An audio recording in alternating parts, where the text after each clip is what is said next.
Hey everyone, welcome back for another episode of Titan Sports. I'm Marisa Flores. Hey everyone, I'm Ethan Michael.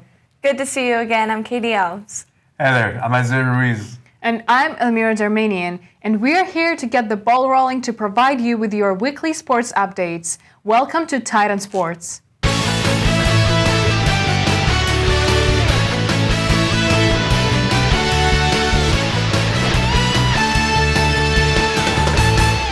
To start off with some funny news, Thomas Morstead made headlines for a play that will be remembered for its humor rather than success.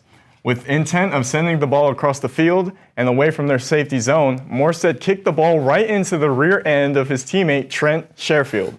What's coined as the butt punt may have been an entertaining play for fans. However, the play could have led to a devastating loss for the Dolphins, as the game had a final score of 21-19. The 1 minute left was not enough for the Bills to take the undefeated title. This play was first called as a defensive block by the Bills. However, the NFL had recently rescored it as a -1 yard for Morstead instead. In the game against the Cincinnati Bengals, Miami Dolphins quarterback Tua Tagovailoa was carried off the field by a stretcher in the second quarter. Tua took a hard hit to the back of the head upon falling to the ground when the Bengals nose tackle Josh Tupou aggressively sacked him. Fans across the world were in for a frightening scene when Tua immediately raised his hands into the air after making contact with the ground that was described as a neurological response to head trauma. He remained on the turf for roughly 10 minutes before he was taken away from medical professionals. The entire Dolphins team gathered at midfield to send him off, and the crowd chanted his name in unison. An update from the team: Tua was announced to be conscious and have all movement in his extremities, but we will have to wait for the results from further medical examinations to see if he's truly okay. Unfortunately for the Miami Dolphins, they weren't able to hold off the Bengals in the second half. They lost the game 15-27. Hopefully the very talented 24-year-old can get back on his feet and return to the top of his form for this season. Head coach for the Boston Celtics, Ime Udoka, is suspended for the entire 2022-2023 season for having an intimate relationship with a fellow staff member. This is considered a major violation of the team's policy and was heavily investigated before the disciplinary action was issued.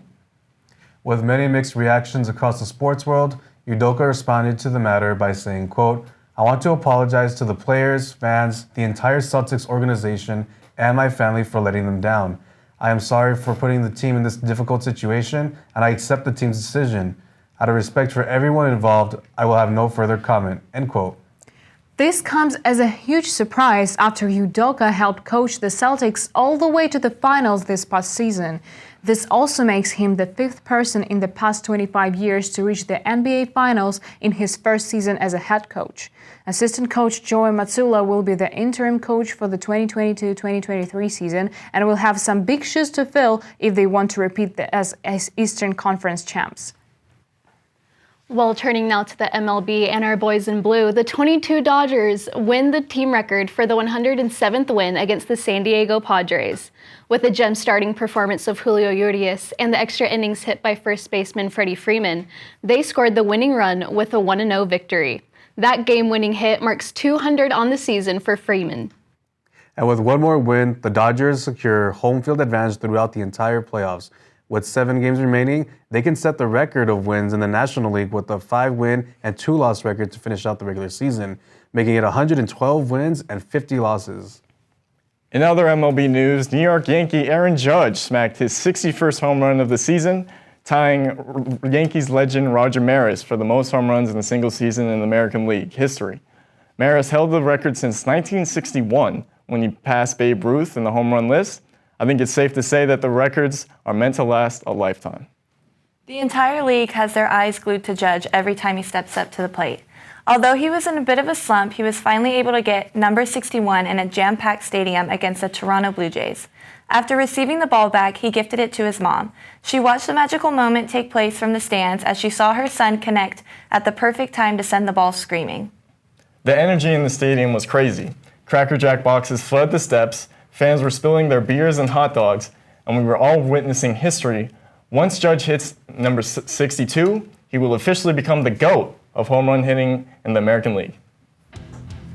All right, everyone, well, stay tuned for our roundtable discussion coming right up after this break.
a lot of news in the sports world today and a lot on our plate today, starting off with that butt punt, which was hilarious, but what were your guys' thoughts about it? Well, I think it's one of those situations where it's all in how he looks at it, because one of my favorite segments is Shaq and the Fool, where they play the bloopers. And so obviously he can be embarrassed about the silly play, or he could look at it from the business standpoint of the free publicity, because, you know, no disrespect to Morstead, but we don't really usually talk about punters in talk shows. And so you look at a guy like JaVale McGee in basketball, who used to get, you know, pranked or on the blooper reel for Shaq and the Fool a lot, and he was sort of a 50-50 guy, whether you want on your team or not.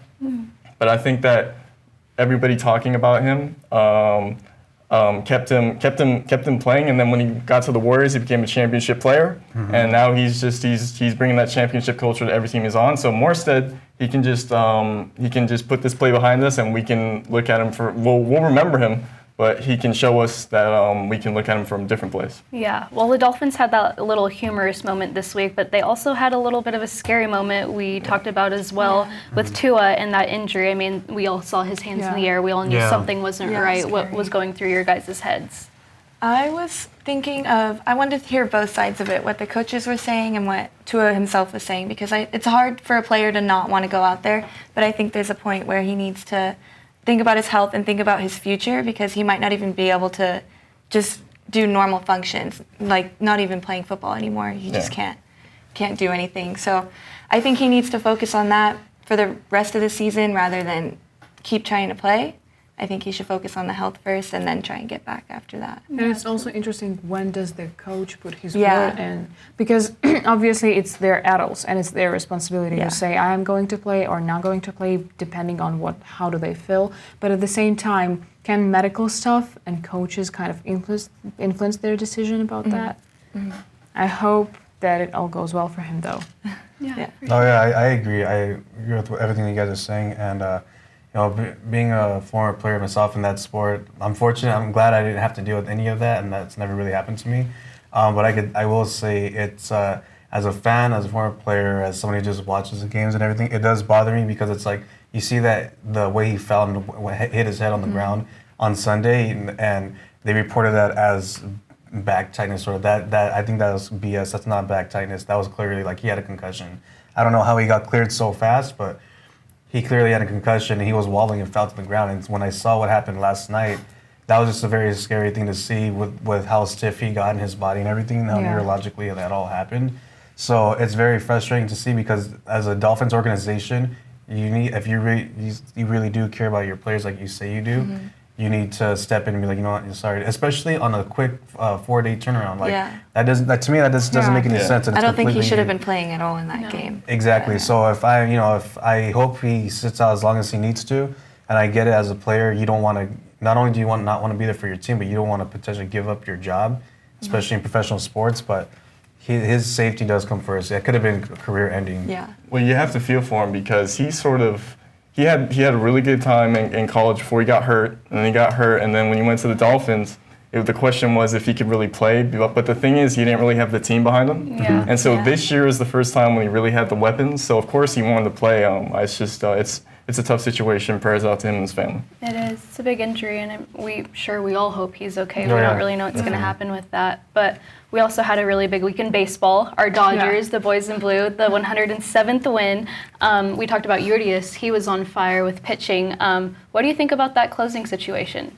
Well, right now I think Kimbrel's kind of dropping the bag, and I think it's open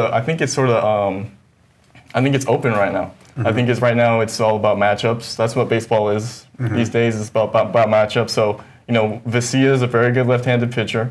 And then we have Evan Phillips, who's got like an ERA of like a 1.18 or something like that.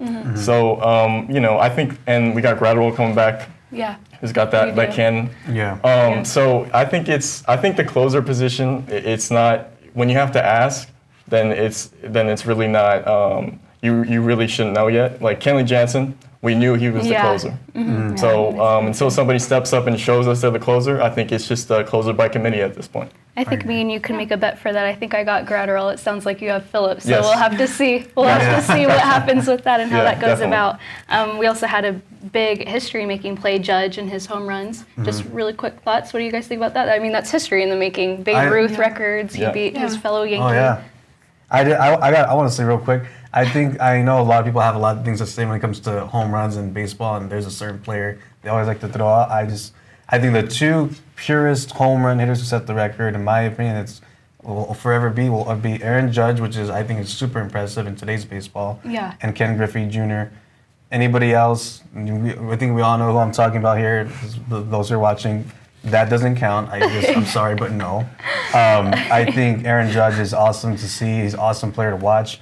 I kind of want to see him in the Yankee uniform forever, to be honest with you, even though I'm a Dodger fan. But we'll see what happens. Yeah, it's gonna be. He's getting paid this summer, right? This is a contract year, so he's gonna. He's gonna get paid a lot this year. No, absolutely. Yeah, we'll see. It's history in the making for sure. But that's all the time we have for you guys today. Thank you so much for tuning in. I'm Marisa Flores. Thanks for tuning in, guys. I'm Ethan Michael. Come back every week for more sports news. I'm Katie Alves. Thank you for joining. I'm Isaiah. And I'm Elmira Darmanian. Give us a follow on Instagram and Twitter if you already haven't, at CSUF Titan Sports, to keep you updated on all things sports.